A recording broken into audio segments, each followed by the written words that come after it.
I just came home for a holiday. I had no intention of coming back here. And I fell off my horse. I had an out-of-body experience. And I couldn't talk about it to anybody because I didn't want to be certified insane, because an out-of-body experience is an out-of-body experience. Basically, it happens in a fraction of a second, and you're transported to a zone where it's timeless and spaceless. And colors are different. The sounds over there, audio is completely different. It's something that doesn't exist in this world. It's as if you're in a zone of complete harmony or peace. And the message was very clear. The trees seemed to be talking to me. They said, "Save us, save us." Evening when I sat down with my parents for dinner, and I told them I was going to spend the rest of my life in Makaibari.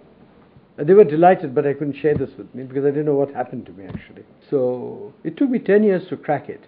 What happened to me? I did a lot of reading, met a lot of people. Didn't ask them directly the question, but said, what happened, this happens, this sort of thing, intangibly. And slowly it filtered through that I had an out-of-body experience. So the voyage began. And then, of course, the journey of empowering the people with... but the first thing I told my dad was, because I had this communion with the trees,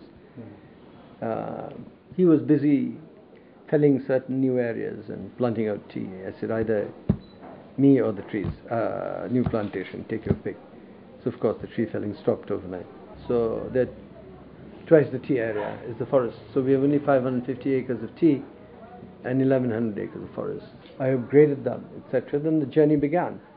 And then I realized that he was using a bit of fertilizer then. And I recall that he'd also invented mulching, which was excellent. And then looked carefully and saw the layers of falling leaves had created a mulch bank, which took the impact of the rain, so there was no soil wash. So his trick was how to convert it. And he invented the mulch bank. This was in 1945, 46, before I was born. He experienced this. So from that thing of being a marauding hunter, he turned himself into a farmer. It's just a fraction of this again. It's very mystical, very mysterious. You created, by mulching, you created hospitable conditions for soil microorganisms to flourish. Whereas one application of fertilizer, you're killing billions of them. You don't think of anything else. So I trapped him, and there was a small patch of tea within the woods, which nobody ever visited because it was only 5 acres in the middle of hundreds of acres. The journey began, and it picked up momentum, and then we don't consciously talk about sustainable agriculture. I don't like the word organic, sustainable agriculture, because when you create health in the soil, you create healthy mankind.